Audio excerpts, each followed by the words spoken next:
Bienvenidos a un episodio más del podcast Invirtiendo y Entendiendo, el podcast de Rankia México, la comunidad financiera en español más grande del mundo, donde esta ocasión tengo el gusto de conversar con Sebastián Toro, fundador, trader y profesor de Arena Alfa, quien tiene 19 años de experiencia en el mercado de valores, donde se ha desempeñado como corredor de bolsa, analista, trader y también docente. Sebastián, bienvenido. Edgar, ¿cómo estás? ¿Cómo va todo? Muchas gracias a ti por la invitación y a todas las personas por escucharnos y vernos. Qué gusto, te conectas desde Medellín, me decías. Estoy aquí desde Medellín, Colombia, efectivamente. Muy bien, pues qué maravilla, qué envidia. Aquí hace mucho calor y por allá me decías que el clima está muy agradable. Aquí está lloviendo, está un clima rico, 23 grados más o menos, pero bien. Qué bien. Oye, Sebastián, ¿qué es en lo primero que piensas cuando escuches la palabra Rankia? Rankia. Pues como hemos hecho cositas juntos, pienso en inversiones.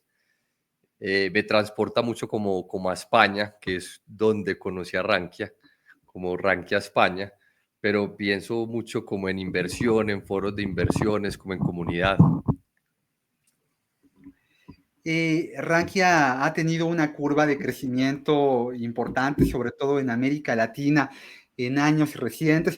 La pandemia, Sebastián, nos permitió, vía esta inmersión digital que tuvimos, los especialistas dicen que nos digitalizamos el primer semestre del 2020, o sea, justo hace 5 años estábamos enclaustrados adentro de nuestras casas por el tema del COVID-19, nos digitalizamos en 180 días lo que algunos pensaban que iba a tardar 10 años. Fue un proceso de inmersión digital brutal a nivel global, cambió nuestra dinámica de consumo, de aprendizaje, de entretenimiento.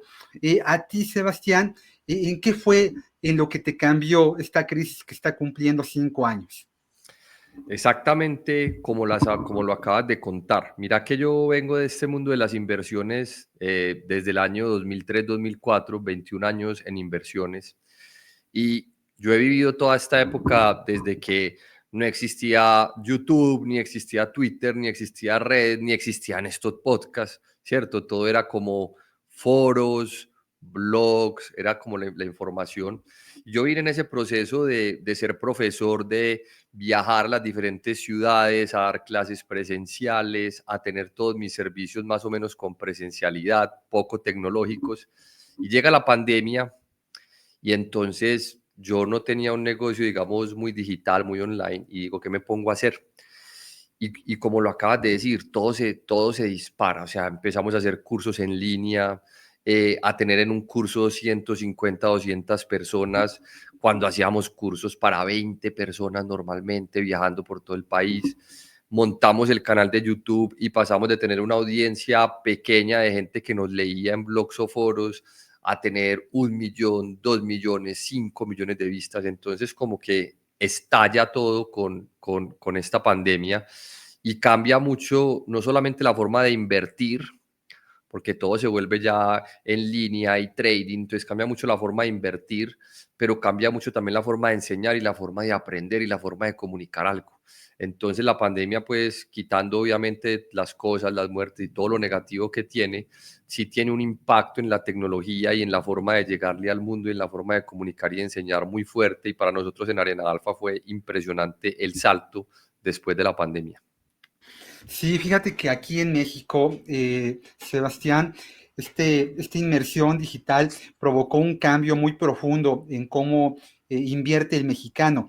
Históricamente, había 200,000 contratos de intermediación bursátil en el país, contratos con casas de bolsa o con operadoras gestoras de fondos de inversión. Y ahí subíamos y bajábamos unos cuantos cientos, pero de ahí no pasábamos, ¿no? Topábamos con pared. Y llega la pandemia, Sebastián, y a partir de ese año, 2020, al día de hoy, los 200,000 se volvieron ya casi 3 millones, 3 millones de contratos, ¿no? Entonces, bueno, encontramos una oportunidad muy grande quienes nos dedicamos a esto, a la gestión patrimonial, a la generación de contenido, a la formación de inversionistas. Pero esas oportunidades, Sebastián, no sé si coincides conmigo, también se han convertido en ciertos riesgos. Hoy con la enorme cantidad de información que hay sobre inversiones, el inversionista puede encontrarte a ti y tener suerte, pero también se puede encontrar a alguien que le diga, mira, invierte en esta aplicación, te vas a volver millonario de la noche a la mañana, ya sabes el speech, ¿no? Y más lo estás viendo, Sebastián, ¿no? Un cuate operando en una hamaca, ¿no? Con una modelo rubia a un lado, ¿no? Un Que no daiquiri. nunca se les moja el computador. Oye, sí, ¿cómo lo logra, no? Con Sí, esa sí. humedad, además trabajar y estar, oye, qué flojera, ¿no? O vas a la playa y trabajas, o vas a la playa, o te diviertes, yo voy por la segunda.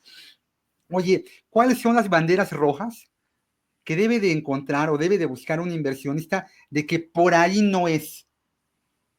Bueno, lo que tú dices es demasiado cierto. Con este estallido de información, pues obviamente ocurre que algunas personas podemos llegar a más, pero también todo el mundo, incluidas personas que no saben o sin escrúpulos, empiezan a engañar. No sé cómo sea en México, pero aquí en Colombia la cantidad de estafadores, vendedores de humo, fraudes, abundan. Yo siempre digo a la gente que cuando vaya a empezar a seguir a alguien, usted puede seguir al que quiera y escuchar al que quiera, pero cuando vayas a consumir ya información educativa o educación financiera o asesoría o le vayas a entregar tu dinero a alguien, pues aquí en Colombia lo primero es que siempre tienes que mirar que sea regulado para evitarte un fraude, una pirámide, una estafa. Entonces, primera red flag, que si maneja inversiones, porque aquí se regula es el manejo de inversiones, no la educación, que si maneja inversiones esté regulado.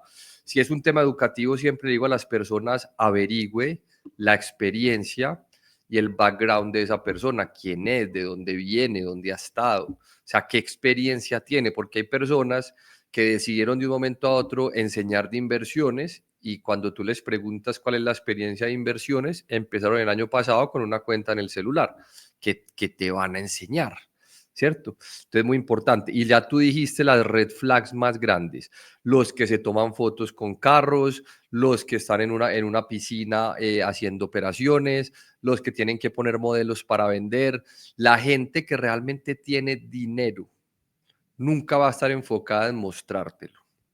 Lo estará disfrutando, lo tiene en sus cuentas, en sus patrimonios, pero no va a estar tomándose una foto con el carro para subir las redes, para convencerte a ti de que tú no eres exitoso y él sí es exitoso porque alquiló un carro y se tomó una foto con él. Entonces esos son como los grandes red flags. Mostrar mucho, lo que llamamos aquí dar visaje, eh, hablar mucho y realmente sin fondo, porque cuando tú tienes que mostrar mucho es porque no tienes fondo, no tienes nada más que decir. Entonces esas son como las principales red flags.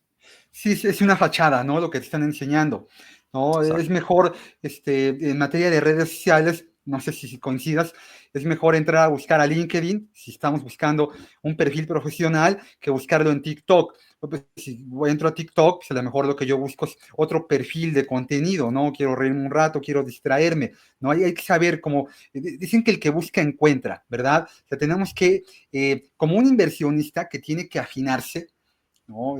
Tiene que afinarse un marco perfilatorio, tiene que identificar hacia dónde quiere llevar su inversión para alinear el instrumento, pues así también el contenido, ¿no? A ver qué es lo que yo quiero aprender, ¿no? Porque si lo que yo quiero aprender me lo enseñan en un video de 30 segundos, pues a lo mejor no es inversiones lo que yo quiero aprender, ¿no? A lo Sí. mejor es otro tipo de contenido. Pero bueno, así lo fuimos aprendiendo poco a poco, ¿no? Tú ahorita nos compartías cómo fue este cambio que viviste, que has vivido en los últimos 5 años. Pero ese es el Sebastián de ahorita. Sebastián Toro, ¿qué quería hacer cuando era niño? Yo creo, según me acuerdo, yo quería ser piloto de aviones de combate.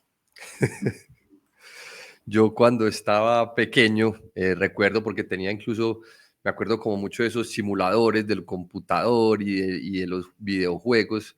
Me acuerdo mucho que yo le decía a mi papá que yo quería ser piloto de combate, que yo me soñaba manejando en esa época, no sé, era un F-14, por ejemplo, que ese era mi sueño.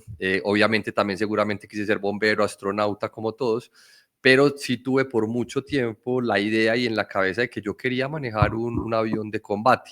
Un día me pararon como la caña y me dijeron, venga, ¿usted quiere hacer esto? Entonces empecemos por esto. Y entonces me decían, pero usted está preparado que si le dicen que hay que ir a tirar una bomba ya usted va y la tira. y como que dije, uy, no, ahí no, ya no me gustó. Y se me cayó el sueñito del avión de avión de combate, y ya luego me empezaron a gustar fueron los carros, y por eso terminé estudiando ingeniería mecánica. Eres bueno para las matemáticas.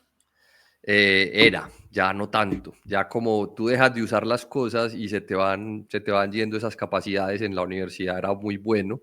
Tengo obviamente todavía mucho dominio de matemáticas y estadísticas porque es mi formación de física, tengo esa mente de ingeniero, pero ya la matemática profunda, ¿cierto? Lo que no sé, lo que era una álgebra lineal, lo que era sistemas de ecuaciones, cálculo, eso en este momento en mi vida, eso está borrado, eso ya no existe, eso ya no, Sí malísimo. te creo, está mucho el meme, el chiste de, bueno, ¿para qué te sirve en la vida cotidiana saber el binomio cuadrado perfecto, ¿no? O sea, digo, Sí. lo tuvimos que aprender, ¿te acuerdas, no? Y sacar la raíz cuadrada. O sea, yo acabé la escuela y creo que nunca más en la vida volví a sacar una raíz cuadrada de algo, ¿no? No, pues tienes la calculadora, ¿no?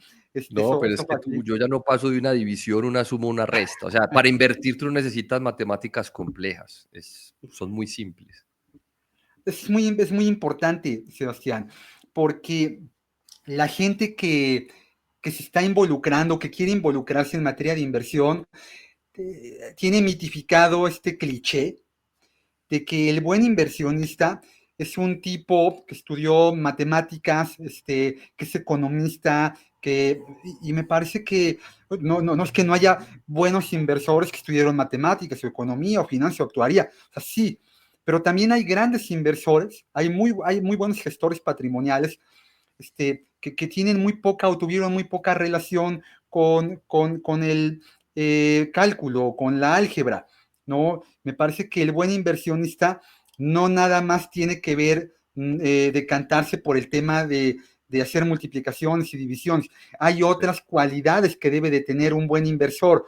¿Qué cualidades consideras tú que debe de tener un buen inversionista?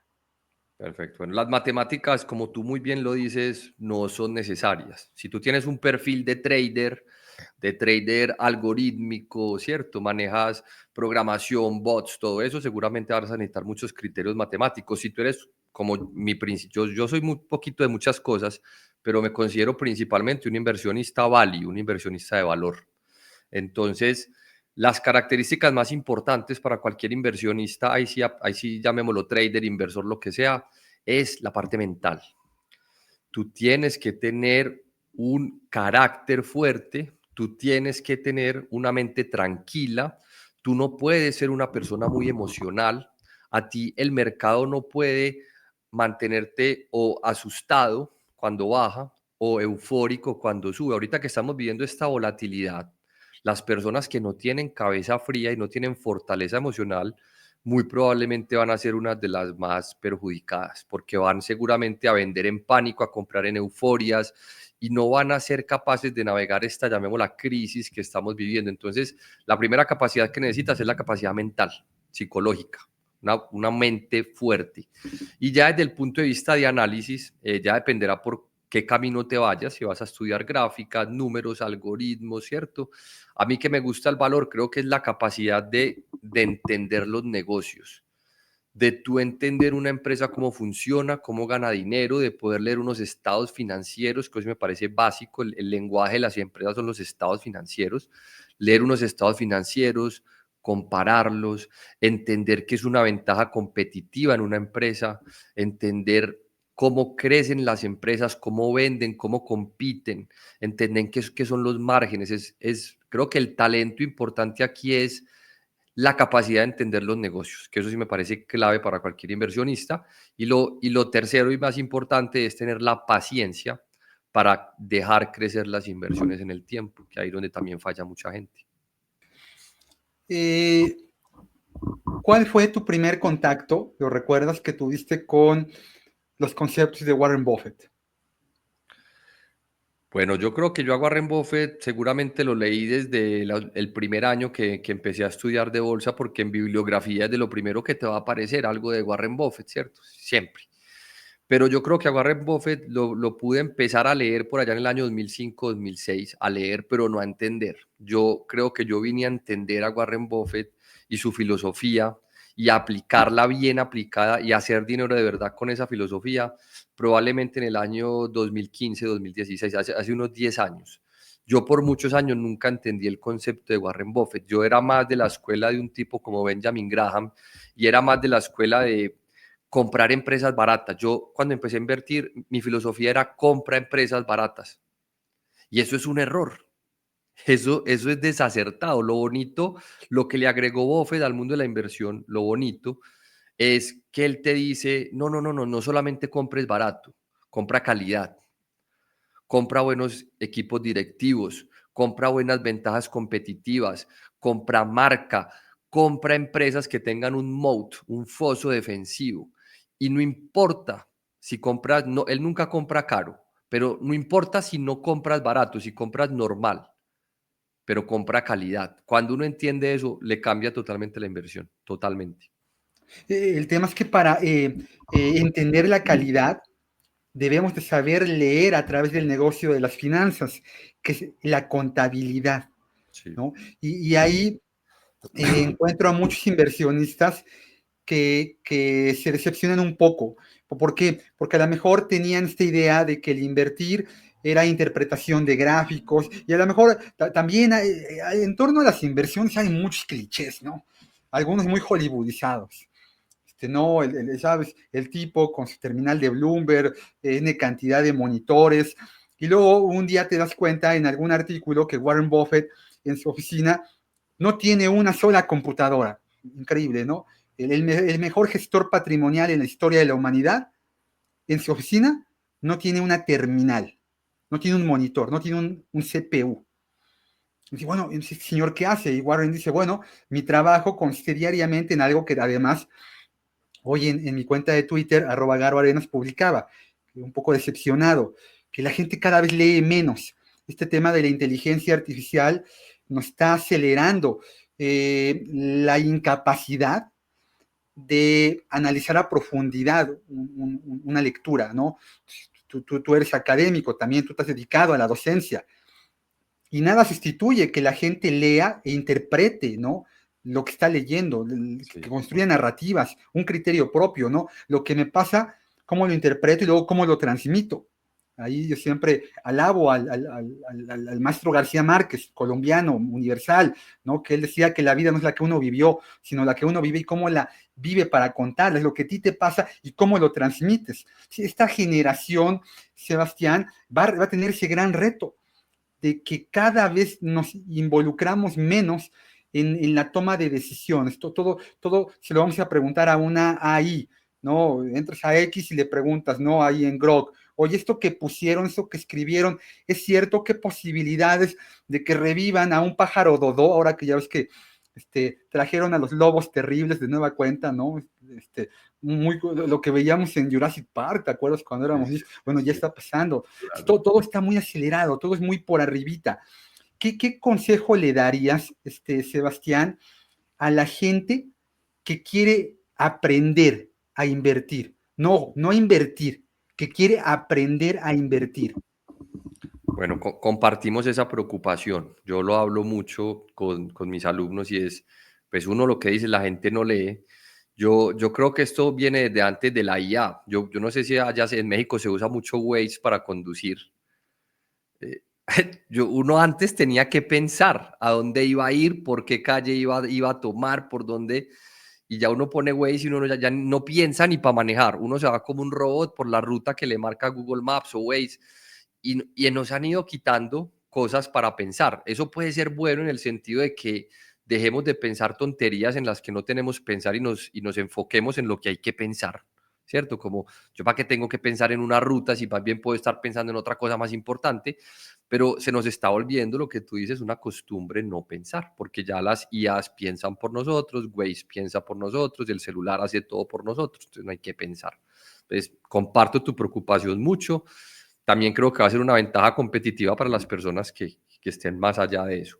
Entonces, consejo para las personas, pues hombre, estudien con fondo. Desafortunadamente, cada vez tenemos menos fondo. Lo que yo te contaba ahorita, cuando yo empecé a invertir, ¿dónde buscábamos información? En libros, en blogs y en foros, básicamente, no habían redes sociales. Entonces eso te exigía hacer unas lecturas muy profundas, también a veces muy carretudas, pensar, leer, pero también a veces no era tan bueno. Luego, ¿cómo lo viví yo? Luego llega Instagram, YouTube. YouTube para mí es la mejor universidad del mundo, porque en YouTube hay un poco más de fondo. En YouTube encuentras análisis, los podcasts. Tú escuchas una persona 1 hora, 2 horas, un análisis y aprendes. Entonces, en ese orden empiezo con leer, YouTube, podcast, y luego ya empezamos a bajar a las redes que realmente son las que están destruyendo a los jóvenes hoy, y es Instagram y TikTok, que entonces ya la gente quiere información en 30 segundos, en 1 minuto, inmediata, y ahí no te dan información. Yo monté Instagram con una pelea interna muy grande conmigo mismo, y era, yo necesito crecer, pero yo quiero crecer en YouTube, pero estoy dejando de crecer en Instagram y la gente está usando Instagram. ¿Cómo hago yo para en 1 minuto 30, que es como lo que debe durar un reel, enseño algo? Estamos en las mismas, Sebastián. Ahorita que hablabas del Waze, mi esposa ve estos episodios, los escucha, y seguro me va a decir, ay, sacaron lo del Waze. ¿Por qué? Porque siempre me dice, oye, ¿qué no te acuerdas cómo llegar? O sea, no puedes manejar sin Waze. Y yo le digo, o sea, sí, sí puedo, ¿no? Pero bueno, hemos generado estas costumbres, iba a decir hábitos, no, me parece que son vicios, ¿no? Estamos viciando eh, cosas que hacíamos bien, ¿no? Por la simplificación. Vivimos la era de la simplificación. Todo lo queremos masticado y a la boca, ¿no? Como decía mi mamá, ¿no? O sea, masticadito y a la boca, ¿no? Como los pajaritos, ya nada más para recibirlo y tragarlo. Y es el mundo en el que nos tocó vivir, Sebastián. Yo también abrí mi cuenta de Instagram, mi hijo mayor me ayudó mucho, me ha dado muchos consejos, también con un peso moral, ¿no? Porque yo decía, bueno, ¿cómo, también mi cuenta de TikTok, ¿cómo puedo yo generar contenido de calidad? Ahorita que hablamos de empresas de calidad, contenido de calidad, ¿ok? Que no se vicie por esta simplicidad de las cosas, ¿no?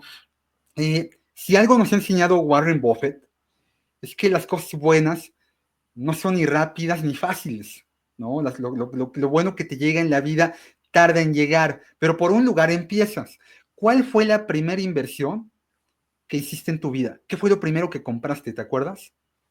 Bueno, yo no, me podría remontar a como que cosas que no sean activos financieros, ¿cierto? Como desde muy niño yo he sido súper emprendedor, entonces yo te podría decir que yo invertía, me iba a comprar dulces que eran una inversión y los vendía en el colegio, pero hablando de activos financieros, mi primera inversión fue un fondo de acciones en Colombia, en el año por allá 2003, 2004, no recuerdo exactamente qué año, pero no sé si a ti te tocó ese ciclo que tuvimos los países emergentes en la década del 2000, donde México, Colombia, Brasil tuvieron rentabilidades del orden del... Colombia fue del 1400%, para que te hagas una idea. O sea, fue una cosa loca. Entonces yo entré a un fondo y ese fondo se multiplicó en cuestión de nada. O sea, yo metí dinero y se dobló en cuestión de muy pocos meses. Entonces mi primera inversión fue esa. Esa primera inversión fue la que me estalló la cabeza y me dijo, ¿qué es esto? Pues yo era ingeniero. ¿Qué es esto? Me metí en una pirámide. ¿Por qué se dobló mi dinero tan rápido? Y eso fue lo que me dio apetito por aprender y leer y entender ese fondo que hacía, en qué invertía y por qué subía como subía. Y una vez entré en ese mundo, me fui como por el agujero negro de Alicia y no volví, ya, y se acabó todo el resto. Ok, te encontraste al sombrero loco, ¿no? Sí, sí, Y sí, bueno, no, hay mucha gente, ¿no? Que se mete en esto sin saber qué va a encontrar, y hay gente a la que le va muy bien, y hay gente a la que le va muy mal, ¿no? ¿Cuál fue la peor inversión que ha hecho Sebastián Oro en el mercado de valores? yo tengo una filosofía con eso, y es que yo creo que no, eso no existe la mala inversión, y sonará tonto eso, pero es que yo te voy a decir una cosa, si yo no hubiera tenido las malas inversiones que tuve, no sería el inversor que sería hoy. Entonces te puedo mencionar muchas malas inversiones. Yo caí en el fraude de empresas chinas, pero ya no sé si recuerda, año 2010 hubo un fraude de empresas chinas que se listaron en Estados Unidos, un montón de empresas que llegaron, se listaron, todas eran fraudes, yo caí en eso. Luego en Colombia hubo un auge de empresas minero canadienses, entonces en Colombia en todas partes había oro, llegaron un montón de mineras canadienses y todas encontraban oro, mejor dicho nos íbamos a llenar de billetes todos los que invertíamos en mineras de oro canadienses y también resultó ser un enorme fraude, ahí perdí también dinero, con China perdí dinero y aquí en Colombia hubo un gran, llamémoslo escándalo, un gran colapso de lo que sería la segunda firma comisionista. No sé en México cuál sea la primera o la segunda firma de corretaje allá, pero hazte de cuenta que la segunda firma estalle, se quiebre. Aquí en Colombia lo vivimos con Interbolsa y yo fui socio, yo tenía acciones de Interbolsa y perdí dinero ahí. ¿Qué me salvó a mí en todas estas historias que te estoy contando? Me salvó que yo diversifico mucho. Yo siempre diversifico. Entonces, claro, perdí lo que tenía en China, que era un porcentaje, no quebré mi cuenta. Perdí lo que tenía en Canadá, que era un porcentaje, y perdí lo que tenía en Interbolsa. Entonces, esas fueron, digamos, las peores inversiones, pero yo las agradezco infinitamente porque me ocurrieron cuando estaba joven, me ocurrieron cuando tenía poca experiencia y poco dinero, porque si a mí me ocurre hoy ya como inversionista que llevo 21 años construyendo un patrimonio, algo así, el impacto sería muy distinto. Entonces, para mí esas peores inversiones han sido mis mayores aprendizajes. Entonces, yo lo miro como pagué una universidad costosa, pero eso me dio una experiencia que todos estos pelados que llevan 10 años invirtiendo probablemente no la han vivido. Entonces, para mí, por eso te digo las peores, pero a la vez las mejores.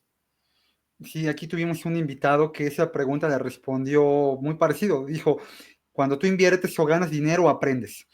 Eh, pero bueno, hay veces que se aprende, bueno, se aprende por la buena o se aprende por la mala, ¿no? Sí, En algunas culturas las cicatrices eran bien vistas, ¿no? ¿Por qué? Pues porque era gente que se iba a la pelea, a la guerra, al combate y regresaba y cuando mostraba la cicatriz, esto quería decir que había en esa persona resiliencia, ¿no? Se había enfrentado a un problema y había salido avante de él, ¿no? ¿Qué problema más grande que el de perder la vida? Bueno, me parece que es muy importante que el inversionista también se concientice de eso, ¿no? Que el invertir conlleva un riesgo y que la primer derivada de esa gestión de riesgos es un rendimiento. Siempre que invirtamos, debemos saber en qué nos estamos metiendo. Mi papá tiene una frase que a mí me gusta mucho, que es nunca te metas en algo de lo que no te sepa salir, ¿no? Eh, Aquí en México, el sector viviendero, vivienda de interés social, de interés medio, hace 10 años se quebró y se llevó el patrimonio de muchísima gente, incluido el mío, ¿no? Yo ahí sigo teniendo en mi posición de valores en una acción de una empresa llamada Sare, que quebró, y ahí la veo, ¿no? Y es un aprendizaje, digo, bueno, la siguiente vez debes de ser más prudente en saber cómo vas a invertir, cómo te vas a diversificar. Y ahorita que tú tocabas este tema de diversificación, Sebastián, ¿cuándo nos damos cuenta o cómo nos damos cuenta si nos estamos sobrediversificando? O sea, ¿en qué momento decís, híjole, o sea, está bien diversificarse, no prioridad, no poner todas las canicas en una bolsa? Pero ¿en qué punto la sobrediversificación afecta tu gestión patrimonial, tu portafolio? bueno, te cuento, yo soy un mal ejemplo, no soy un buen ejemplo, yo soy un ser humano sobrediversificado.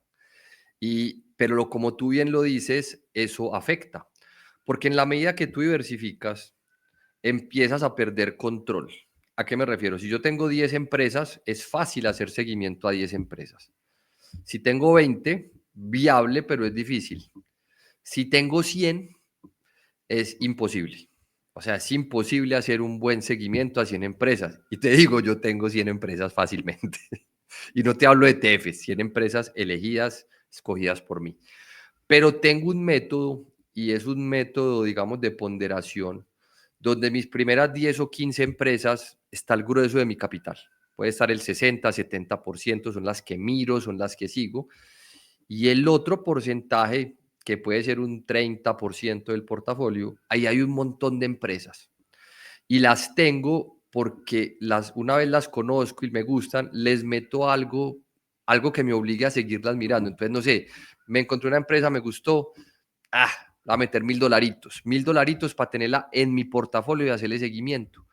Y según pase el tiempo y la estudio y la conozco, pues como la tengo ahí en mi portafolio y la estoy viendo, la voy a estar mirando y de pronto algún día baja un precio que me guste y ahí sí le meto un dinerito ya de verdad. Entonces yo en mi portafolio tengo muchas empresas, pero en las que me enfoco no son tantas. Pero tú cómo sabes cuándo tienes hiperdiversificación, cuando ya no puedes llevar el control, un buen control de esas inversiones. Dicen los expertos, algunos dicen que son 20 acciones, hablando de acciones, 20, 30. Hay gente que dice que más de 7, uno no debería tener más de 7 posiciones. Yo no dormiría tranquilo con 7 posiciones, yo no tendría paz, porque ya he perdido en diferentes acciones todo. Yo no tendría paz pensando que una sola empresa se me pueda llevar un séptimo del portafolio de la noche a la mañana, no tendría paz con eso. Entonces yo prefiero hiperdiversificar y a mí me funciona y yo creo que tú tienes que hacer lo que a ti te funcione. Yo tengo un método, tengo un modelo, utilizo alertas, utilizo alarmas, utilizo como noticias especializadas en el portafolio y a veces me pasa que no me doy cuenta que pasan cosas, es cierto, pero sí trato de estar muy pendiente de mis posiciones grandes y principales. Y las otras sí son más como activos que tengo en seguimiento, pero les hago seguimiento con platica y de verdad, no solamente en una pantalla. En un entorno como el actual, con tanta incertidumbre, que tiene como derivada volatilidad, el inversionista debería de buscar diversificarse más o hacer una gestión más pasiva. ¿Hacia dónde voy? Buscar a la mejor indexarse, ¿no? Y qué mejor forma que comprar, no sé, un ETF del S&P 500 o del Nasdaq 100, ¿no? ¿Tú por dónde te irías? ¿Compro más acciones y hago una gestión activa de mi portafolio o mejor me indexo? Yo creo que la respuesta sería ¿para quién? ¿De quién estamos hablando? ¿Qué tipo de inversionista? Porque yo creo que para el 90% de inversionistas es mejor indexarse, porque no tienen los conocimientos ni las capacidades para hacer stock picking, no saben hacer un stock picking. Incluso las personas que nos dedicamos a eso es difícil y a veces ni siquiera somos capaces de ganarle al índice o al ETF. Entonces, para la mayoría lo ideal es indexarse, pero ¿qué pasa? A veces tú encuentras empresas que te enamoran y te gustan y cuando tú compras un índice finalmente compras un montón de cosas buenas, cosas malas, de todo un poco. Pero si tú sabes hacer stock picking y tienes los conocimientos, a mí me gusta más poder elegir en dónde pongo mi dinero, ¿cierto? Porque, por ejemplo, pongo un ejemplo, las 7 magníficas están pesando ahorita, no sé, 30, 40% de varios índices. Y si tú te metes ahí, a mí, por ejemplo, hay una de esas 7 magníficas que de hecho venía apostándole a la baja, que es Apple, que me parece carísima. Me parecía una acción carísima. Y yo en Apple no estaba comprando, estaba vendiendo, estaba abriéndole cortos, que por cierto lo cerré esta semana. Entonces, si yo me indexo, me estoy tragando un porcentaje grande en Apple y no me gusta Apple. Pero yo entiendo. Entonces, si alguien de pronto no está en esa capacidad de entenderlo, es mucho mejor que se indexe. En los momentos, más que indexarse o elegir, para mí la estrategia más adecuada en momentos de crisis o incertidumbre es que si tú vas a comprar esta caída, si tú vas a invertir, cojas tu capital invertible, lo dividas en varias partes, llámelo 2 partes, 3, 5 partes, y te vayas haciendo las compras de manera escalonada. Vayas haciendo compras o cada X porcentaje de caída o cada tiempo, ¿cierto? Cada semana, cada 15 días, cada mes, pero busca una manera de escalonar, porque cuando estamos en un mercado bajista, como lo estamos actualmente, con tanta volatilidad, no es buena idea entrar inmediatamente a lo que sea, llamémoslo acciones o ETFs. Entonces, para mí la clave en esto no es tanto esa decisión, sino más la decisión de, pues uno diversificar, porque sí o sí diversificar, y buscar entradas escalonadas. Cuando diversificas, ¿en base a qué criterio ponderas el peso de una acción en tu portafolio? Bueno, cuando diversifico, de hecho, no solamente pondero por el peso de una acción, sino por el peso incluso de la región en la que quiero invertir. Yo soy muy amigo de las teorías de ciclos, de que hay ciclos de mercados emergentes, de que hay ciclos de mercados desarrollados, de que hay ciclos donde todo el mundo quiere invertir en Estados Unidos y hay ciclos donde nadie quiere invertir en Estados Unidos. Te estoy hablando la década del 2000, ciclo de emergentes, llega a 2011, ciclo de Estados Unidos. Si Estados Unidos lleva siendo amo y señor desde el 2009, desde el 2010, 11 más o menos, no hay quien bata a Estados Unidos. Y yo siento que eso puede cambiar, siento que eso ha venido, de hecho, el año pasado y a principios de este año, los mejores rendimientos los hemos tenido los países emergentes. Y está México, y está Chile, y está Brasil, y está Colombia, con rendimientos muy superiores a Estados Unidos, por ejemplo. Entonces, pondero, ¿por dónde quiero estar más metido? Si quiero estar más en emergentes, más en Estados Unidos.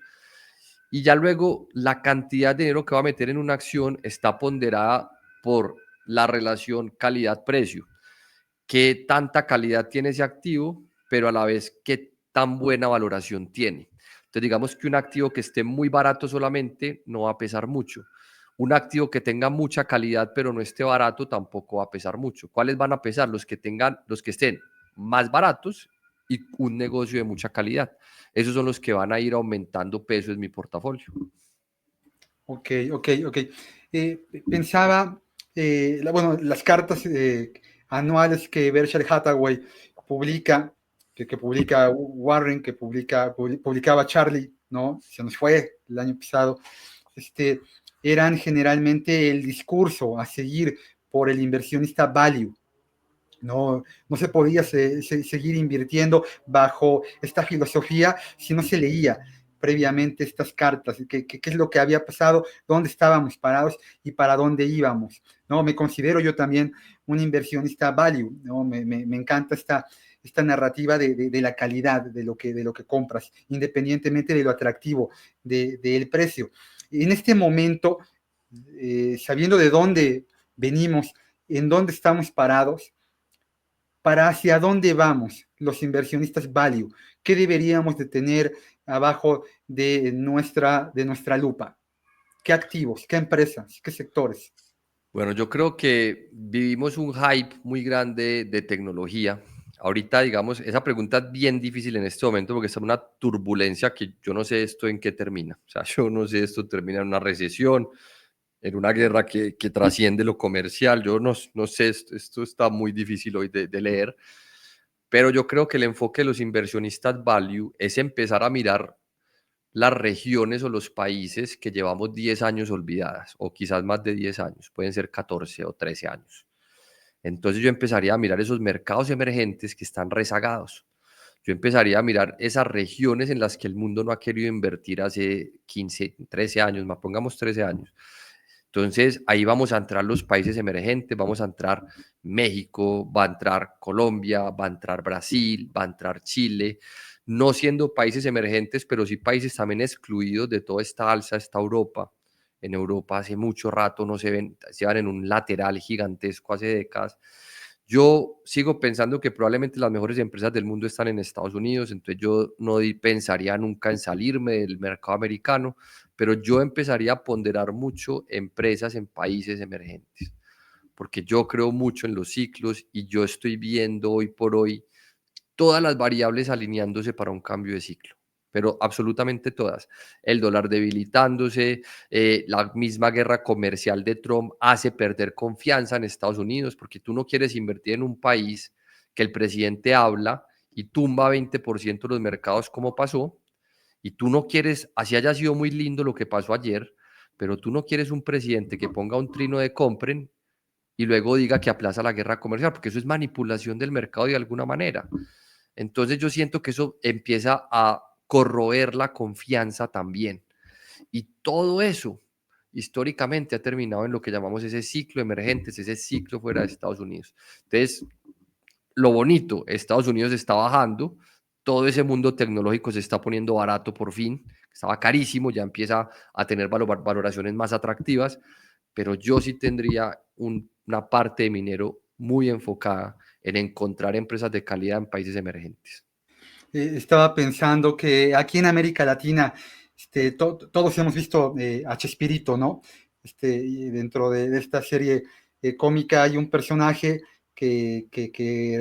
realiza Florinda Mesa, que se llama La Chimoltrufia. Tiene una frase muy particular, que es, como digo una cosa, digo otra. O sea, digo todo y nada. ¿No? Sí. Aquí en México cantinflas también, ¿no? De hecho hay un verbo que es cantinflear, que es decir mucho y decir nada.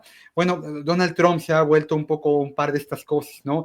Hay mucho ruido, ¿no? Y en efecto, como dice una cosa, dice otra, ¿no? Nada más que si la Chimoltrufia decía eso, no pasaba nada. Si lo dice el presidente de la economía más grande del mundo, sí pasa mucho.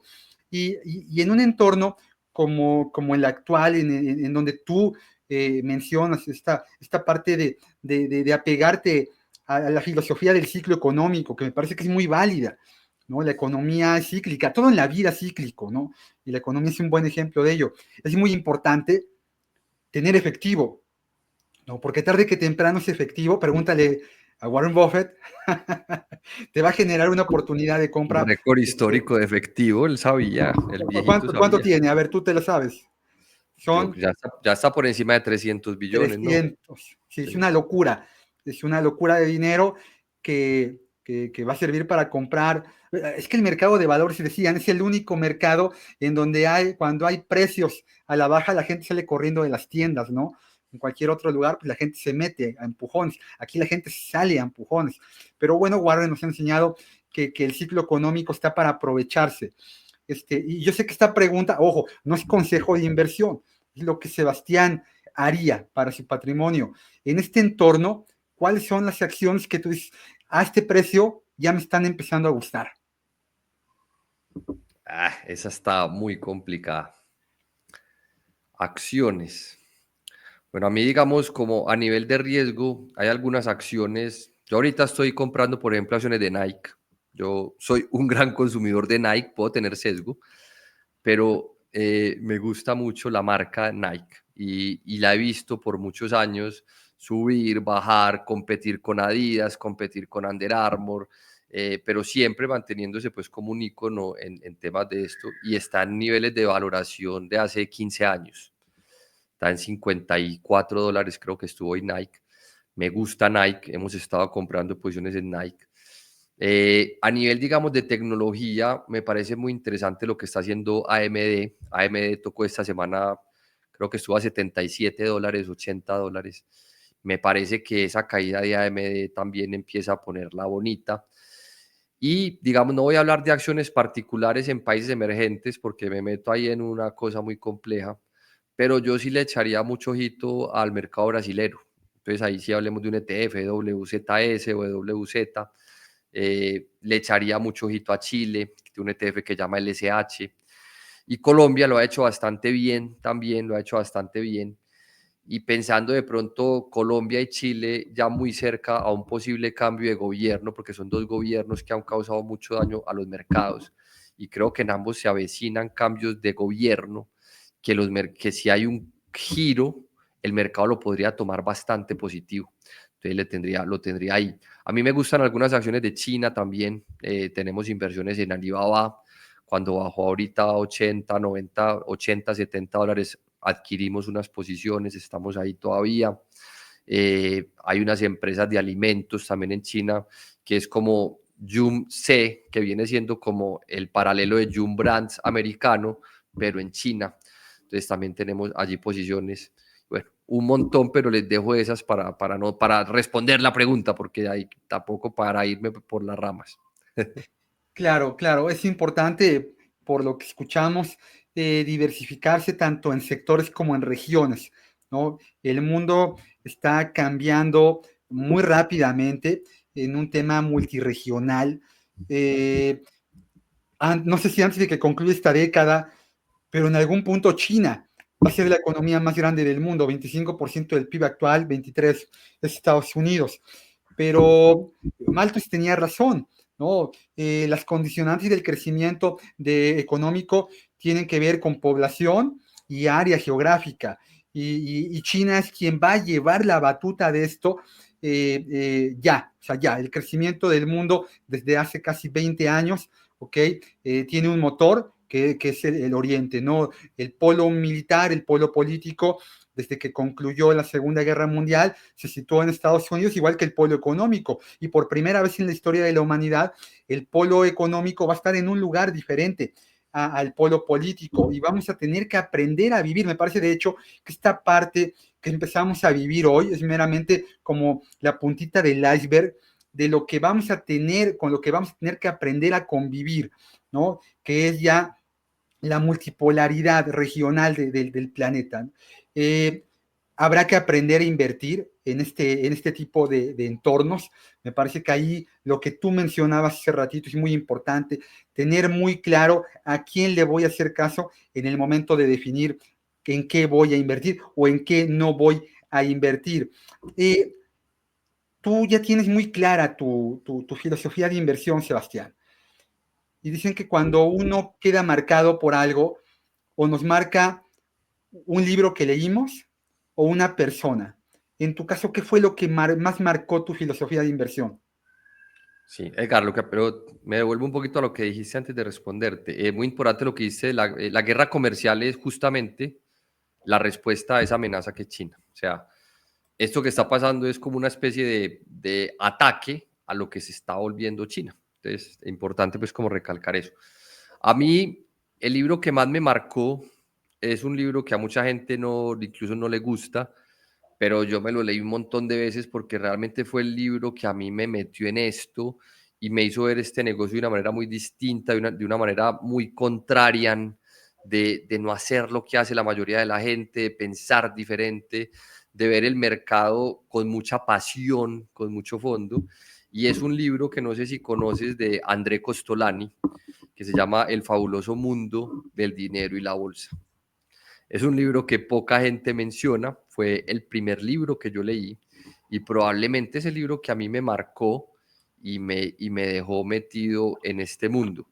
Yo no quiero decir una persona o no quiero decir alguien porque yo siento que a uno lo marcan mucha gente, o sea, lo marcan desde la persona que ves en YouTube, al amigo con el que hablaste alguna vez de bolsa y te dijo algo, al profesor que tuviste en la universidad, el libro que leíste, la carta que leíste de Warren Buffett, la entrevista que viste, no sé, de Howard Marks o de Stanley Duke. Yo siento que a mí no me ha marcado particularmente nada, pero a la vez me ha marcado todo esto, ¿cierto? Entonces sería injusto decir alguien porque realmente estoy muy marcado por todo. Yo soy un gran admirador de lo que hace Warren Buffett, pero también tengo un montón de personas a las que sigo, leo, escucho, que me marcan, que seguramente me han formado y me han traído acá. Pero libro te dejo ese, que es diferente seguramente a lo que dice la mayoría, y es interesante esa visión.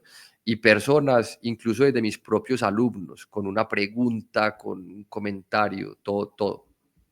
Me parece muy interesante entender tu visión, no nada más de las inversiones, Sebastián, sino de la vida misma, ¿no?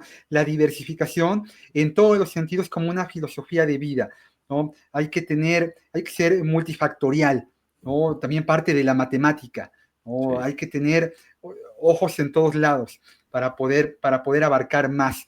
Y esto que tú nos compartes de tener no a una persona, ¿no? Sino aprender de muchos, incide, se alinea con tu filosofía de inversión, lo cual me parece muy interesante. Y cuando Sebastián no está sumergido en el mercado de valores, ¿qué hacen? ¿Qué se distrae? ¿Qué lees? ¿Qué ves? ¿Te gusta el fútbol? ¿A quién le vas? Mira, yo era un gran fanático del fútbol, bastante, y no sé en qué Era, momento era, no sé en qué momento se me desapareció eso. Yo ya no sufro por fútbol, antes sufría por fútbol, iba al estadio y sufría, ya no sufro, voy con Nacional de aquí de Medellín, pero creo que no me veo un partido completo de Nacional si no es una final o una Copa Libertadores, no soy capaz de vérmelo. Y a veces ni siquiera me veo los de la Selección Colombia, me volví un mal hincha.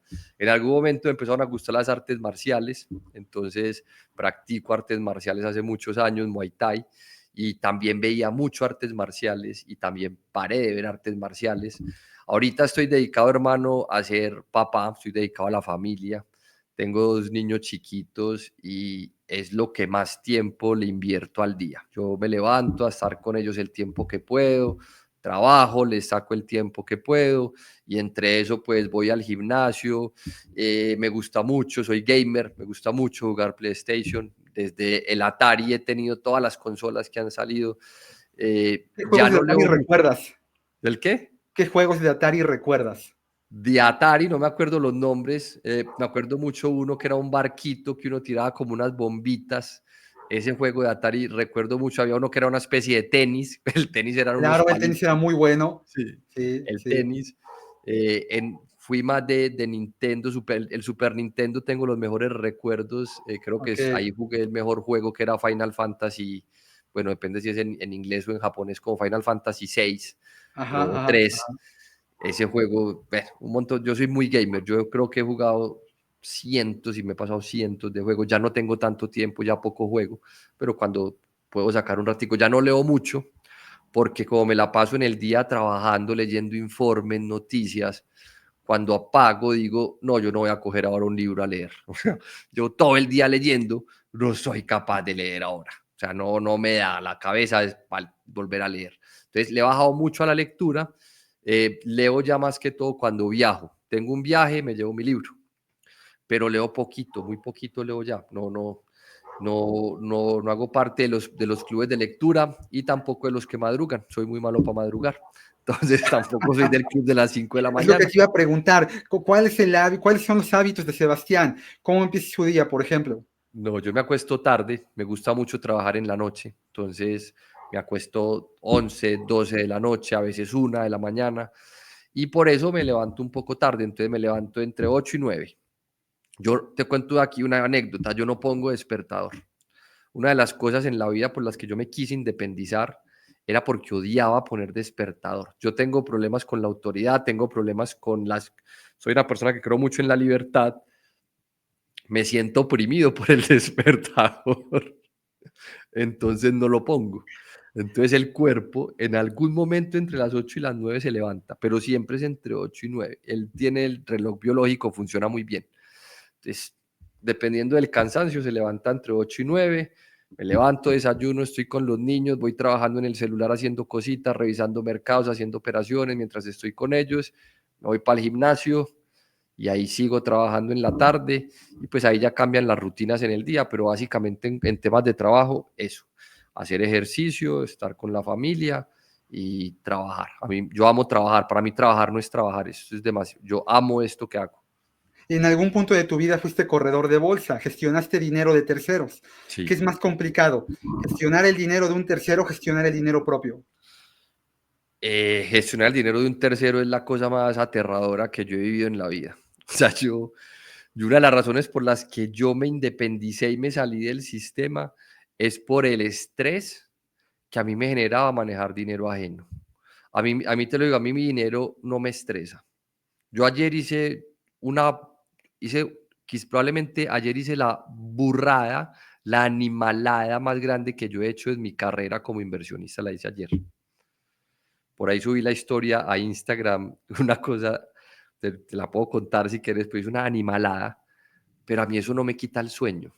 Pero cuando yo era corredor de bolsa, cuando gestioné dinero, yo dormía mal, porque yo pensaba, ay, ¿qué va a pasar con la plata de este señor, de esta señora?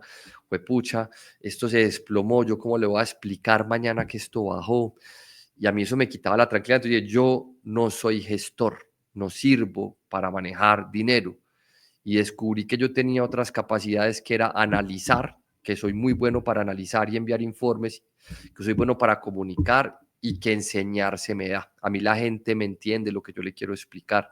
Entonces yo descubrí eso y me enfoqué por ahí porque descubrí que no era bueno administrando dinero, porque lo que te dije al principio, lo más importante es la parte emocional. Yo la parte emocional la tengo para mi dinero y para mis análisis. Cuando me das dinero ajeno, pierdo la capacidad emocional, pierdo todo. Eh, eh, Creo que una de las virtudes más grandes del buen analista es escuchar, ¿no? Es incorporar, aprender, absorber, ¿no? Eh, ¿Cuál considerarías tú que es tu virtud más importante para hacer un buen análisis? Bueno, la virtud quizás más importante para hacer un buen análisis, está buena esa pregunta, hombre.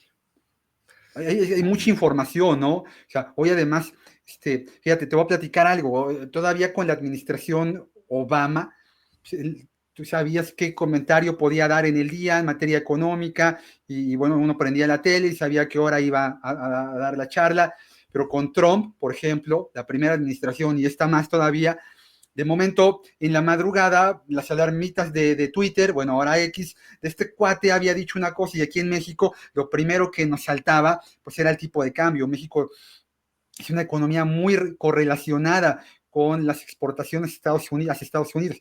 Le vendemos prácticamente el 80% de lo que México exporta, y México es un país netamente exportador. Vendemos más de 600,000 millones de dólares al año al extranjero.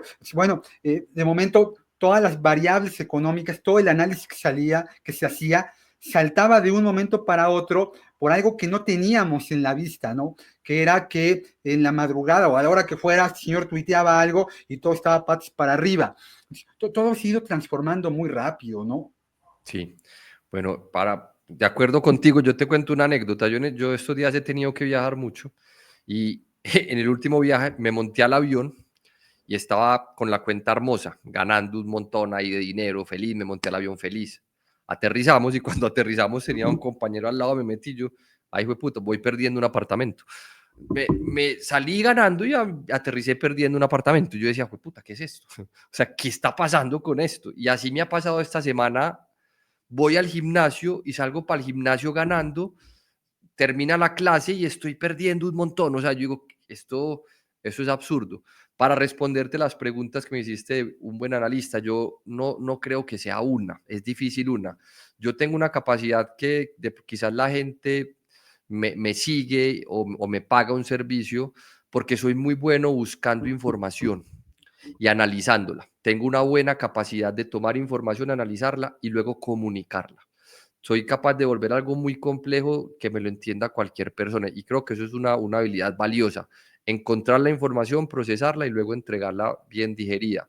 Y lo otro es cabeza fría. Yo soy una persona que a mí nunca me vas a ver asustada en redes o nervioso o con pánico, sino que me vas a ver cuando hay pánico, probablemente llamando a la calma, diciendo a la gente que aproveche. Entonces, esa capacidad esa fortaleza mental de ya haber vivido, no sé, a mí me ha tocado vivir 6, 7 crisis ya, todas diferentes, el COVID, la crisis hipotecaria, la crisis de emergentes cuando el petróleo se fue, la crisis en Colombia, una crisis de repos, la crisis cuando ganó Gustavo Petro, o sea, he vivido, no sé, 8 crisis, un montón ahorita esta de Trump. Cuando tú has vivido muchas crisis, tienes ya tu cerebro funciona distinto. Ya lo viviste. Tu primera crisis debe ser una cosa muy horrible. Tu octava crisis es como fue pucha, otra vez esto. Entonces es eso. Y lo que también la gente aprecia mucho de mí como analista es que, no sé si sabes, pero muchos analistas no invierten, viven de los análisis. Yo soy un analista que invierto en mis análisis. Es como dicen aquí, tengo el skin in the game. Y de alguna manera la gente quiere sentirse que está jugando tu mismo juego. Y si yo te digo a ti, me gusta esto y yo invertí en esto, así nos equivoquemos, pues nos equivocamos juntos. Pero este man no me está cobrando y viviendo de mi dinero, sino que él me está brindando una información con algo que él mismo hace y vamos juntos. Y eso creo que también tiene un valor como analista, porque te lo digo, aquí en Colombia la mayoría de analistas no invierten. Sí, sí, sí, sí, Nassim Taleb, ¿no? Tiene esta frase fantástica que es: no le preguntes a la gente en qué invertir, pregúntale en qué está invirtiendo. O Exacto. esta parte del skin in the game, en el medievo, los albañiles, los maestros albañiles que hacían las catedrales, una vez concluida la catedral, tenían la obligación de llevarse a vivir a su familia durante un tiempo a la catedral, porque si estaba mal hecha se les iba a caer encima. O sea, es skin in the game, de Skin veras, in the game, ¿no? es que Ajá, es sí, skin claro. estripada in the game. Por supuesto, o sea, esta parte de incorporar lo que tú recomiendas a tu gestión patrimonial es muy valioso. Y en efecto, no todo mundo lo hace. Aquí han pasado muchos analistas, muchos mexicanos, y la mayoría de ellos hacen análisis del mercado de valores, principalmente accionario, y cuando les pregunto en qué tienen invertido el dinero, la mayoría lo tienen en bonos gubernamentales de corto plazo. Aquí es O sea, igual, aquí es igual. en lo menos riesgoso que, o sea, bueno, que cada quien invierte como quiera, ¿no? Yo, no, nadie es niñera de nadie en esto, ¿no? Pero sí hay se desalinea, ¿no? Lo que yo pienso de lo que yo recomiendo y lo que yo hago, ¿no? O sea, todo está... oye, Sebastián, si fue una hora rapidísimo, yo te había dicho, va a ser una buena plática, es una plática de amigos, de cuates, y yo te quiero agradecer mucho este tiempo dedicado. Por último, te quiero preguntar, ¿en dónde te puede encontrar la gente? ¿Cuáles son tus redes? ¿Cómo te puede buscar? No, pues primero muchas gracias a vos, es verdad, se nos fue esto volando, yo estaba aquí, me faltó sacar un roncito para tomarme con vos. Bueno, mira, una agüita de Jamaica. ¿Has No, probado agua yo de aquí tengo Jamaica? una agüita de la llave. Para la otra, una chela, una Sí, sí, corona y sí, sí, allá sí. una águila.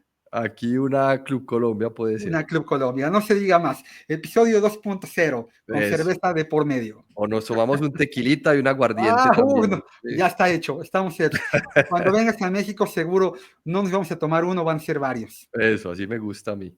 Entonces, bueno, a mí me encuentran en todas las, yo tengo en este momento todas las redes, en X, en YouTube, en Instagram como Arena Alfa.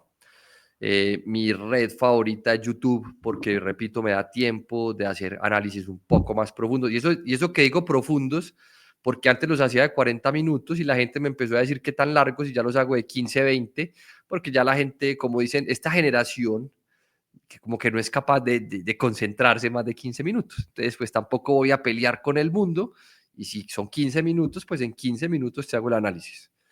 Y estamos ahí, estamos en Instagram, Arena Alfa, en todas es igual. Arena Alfa, ahí me encuentran, muy bienvenidos. Pues muchas gracias a vos por la invitación, qué bueno por allá que nos escuchen en México, un acento distinto, un cuento distinto. Entonces, qué bueno estar por acá. Así es, nos separan algunas cosas, pero nos unen muchas más, Sebastián. Te agradezco el tiempo dedicado y a toda la gente que ha escuchado, que ha visto este episodio, los invito a que lo compartan para que más personas con los mismos intereses puedan acceder a él. Denle un pulgar arriba, califíquenlo en Spotify y como siempre les deseo que tengan felices inversiones. Hasta pronto. Hasta luego.